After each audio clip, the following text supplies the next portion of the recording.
Mimi naitwa Ana Mkumbwa, mkazi wa Nakasangwe.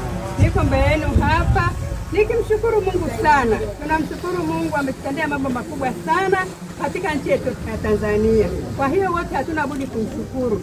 Tazameni maji haya yanapomwagika hapa. Ni kwa ajili ya rais yetu pamoja na viongozi wetu wa serikali ambao tumewachagua akatupatia kwa ajili ya kuleta maendeleo katika nchi yetu ya Tanzania. Jamani, tuseme nini kieni makofi wa kina mama kina baba wote tushukuru.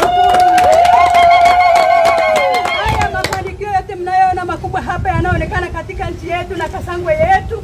Mnaona maji, mnaona tulikuwa tunahangaika, tunaenda mabwani uchimba maji ya visima. Mnaona hospitali wa kina mama tulikuwa tukifungua tulikuwa tunapata taabu. Saa zingine tunabeba, saa zingine mnaona hata vibajaji tulikuwa tunalia maana sasa hivi mnaona hospitali iko hapa. Tunaenda kwa raha hospitali. Tukiona tumezidiwa sana tumeletewa mpaka gari ambulance ya kutubeba mpaka Mwananyamala. Jamani, tulikuwa na kesi zetu tunaenda mpaka hii huko sijui huko Kawe huko mpaka Usabei. Tunaenda mpaka huko, lakini sasa hivi mnaona rais wetu Samia Suluhu Hassan anapotenda makubwa pamoja na viongozi wetu tuliowachagua. Jamani, tuwaambie nini? Wengine tena watakao kuja, Mungu awabariki sana. Tunaona maendeleo yatazidi, maana hivi vyote vinavyotendeka tunaamini kwamba ni kwa ajili ya nguvu zetu tunazotumia pamoja na viongozi wetu, na tunatakiwa tuwe na umoja, tushirikiane na viongozi wetu. Maana sisi bila kuwa na umoja na upendo na amani, yani hakuna kitakachofanyika. Kwa jina naitwa Bethuel Suleiman Mkumbwa, mkazi wa Nakasangwe. Namshukuru mama yetu kipenzi chetu Mama Samia Suluhu Hassan kwa kazi aliyoweza kufanya. Kwa kweli ni furaha hiyo. Mungu ambariki, ampe maisha marefu. Amen.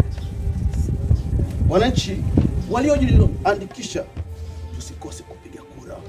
Tumpe namba 1 mama yetu kipenzi chetu Mama Samia Suluhu Hassan. Tumpe kura zote za ndio. Tumpe kura za ndio. Kwani nini?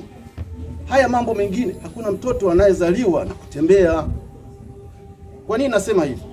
Wananchi, waandishi wa habari, umeona tulikotoka kule mahakamani, tumefika kwa bugudha kidogo.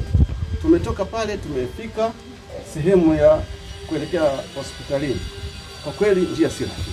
Kwa hiyo miundombinu najua iko kwenye utekelezaji kama mliposikia mlivyoambiwa. Kwa hiyo mimi naridhika kwa sababu tulivyoanza sivyo ilivyo sasa hivi. Kama hatutaridhika kwamba mtoto azaliwe na kutembea, basi hatutashukuru, hatutaweza hata ukipewa kitu kikubwa zaidi kutashukuru. Shukuru kwa hili lililoanza kufanyika. Kwa hiyo namshukuru sana Mama Samia Suluhu Hassan kwa kazi anayofanya.